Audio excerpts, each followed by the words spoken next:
All right, I'm posting this in response to a video I watched recently, a channel called Bat Cave Creations. He recently compared a Lie Nielsen shooting plane to a Veritas shooting plane.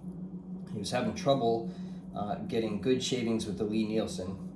And I should preface by saying I don't have a Lie Nielsen shooting plane. But lined up here, I have a series of planes. I got a Wood River 4.5. I've got a Lie Nielsen low angle 62. They call it low angle jointer. I have a 5.5 standard bedrock style. I've got a number 6 Wood River standard bed style, and then I have a refurbished bedrock 608, a number 8. This actually has a Veritas PMV 11, I think, blade in it.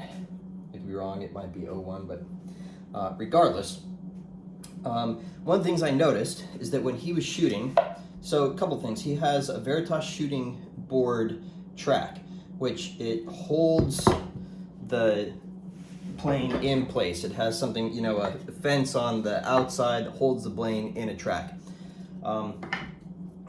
It looks fancy. I don't have one, but it's not necessary. You can do plenty of shooting. There are plenty of shooting board designs. I think this shooting board that I have was straight from the Lie Nielsen downloads. It was just playing off their website. But something I noticed is when he was shooting, he was hooking his fingers over the fence, meaning that only his thumb had pressure into the plane.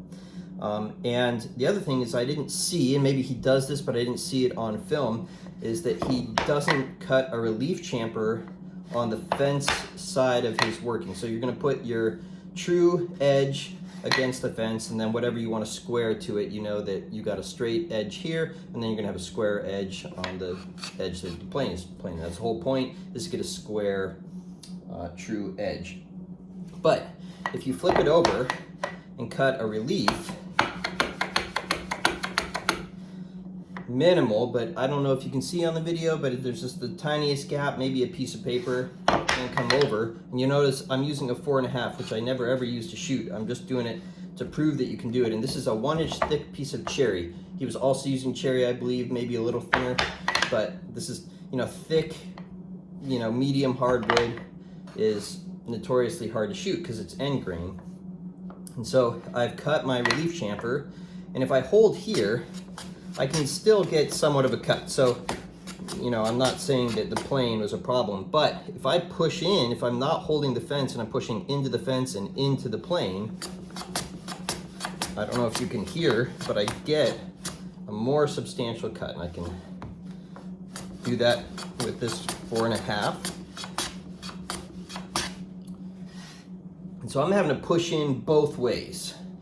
And the 4.5, like I said, it's not great, but it's getting curled shavings, and it doesn't have a lot of mass. The next one, this low angle, honestly it weighs about the same as the 4.5. It's narrower, it doesn't have as much bulk. I don't use this plane for a lot, but I like the look of it. I occasionally pull it out for random projects, and I couldn't even tell you why. But again, cut the relief.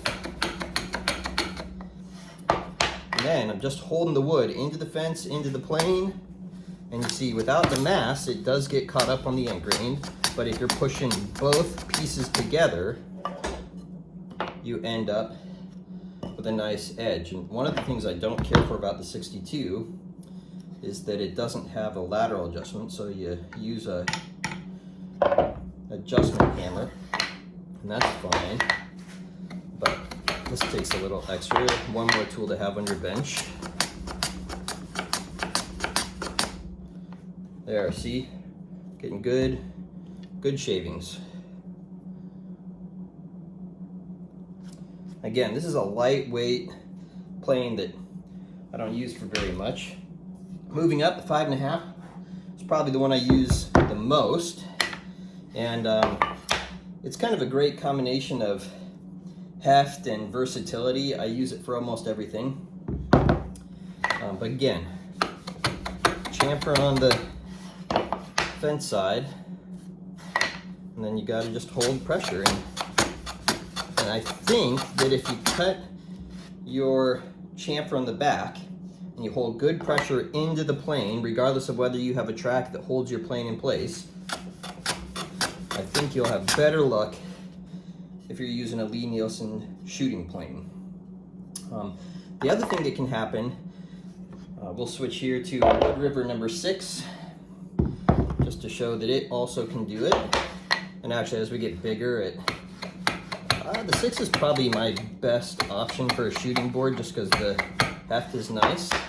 But as you get bigger, you have to push less with the plane. The mass kind of does it, and you get a little bit better follow through with the shavings. You don't have to go quite as fast or as hard, but I'm constantly pushing this piece into both. I'm not hooking my fingers over there.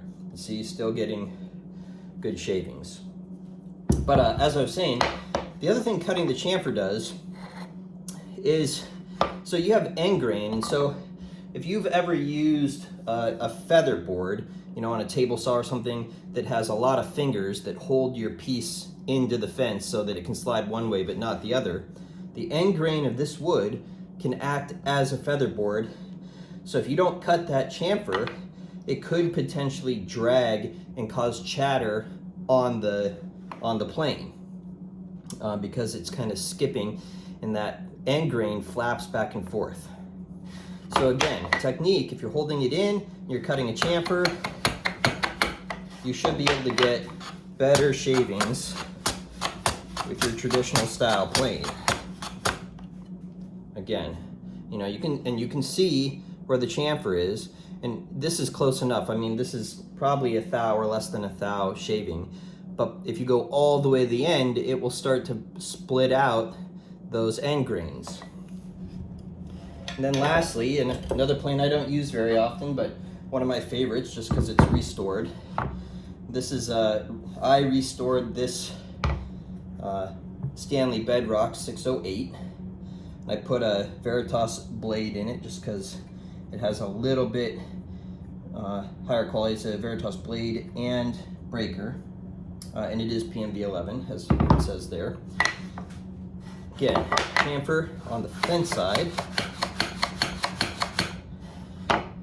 And if you make a mark and take your chamfer to the mark, then you know that your length is going to be what you want. But yeah, this just takes probably the best shavings. This may also be the sharpest blade in any of my planes right now, but let's see.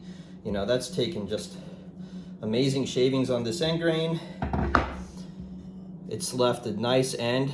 I got a couple little plane tracks there, so this blade does need to be sharpened. And actually I took it one too far. I don't know if you can see it in the camera there, but you can see just a little bit of split out on the grain there. And so if you need to go further, you just flip it over, increase the size of your chamfer, and then you can go again. Back over, pressure in towards the plane. Oh, we got caught up there, and I believe that the Lie Nielsen shooting plane is probably heavier than this 608. Actually, my number 6 is probably heavier, but I like the long bed. So for shooting, makes a great plane, but technique is why you can have success, less so the plane. Hope that helps. Bat Cave Creations. I'll post this in a link. I've already commented on your page, but I'd be curious to know if that helps you with your Lie Nielsen shooting plane, just out of morbid curiosity, and if it does, maybe I'll pick one up. Have a good one.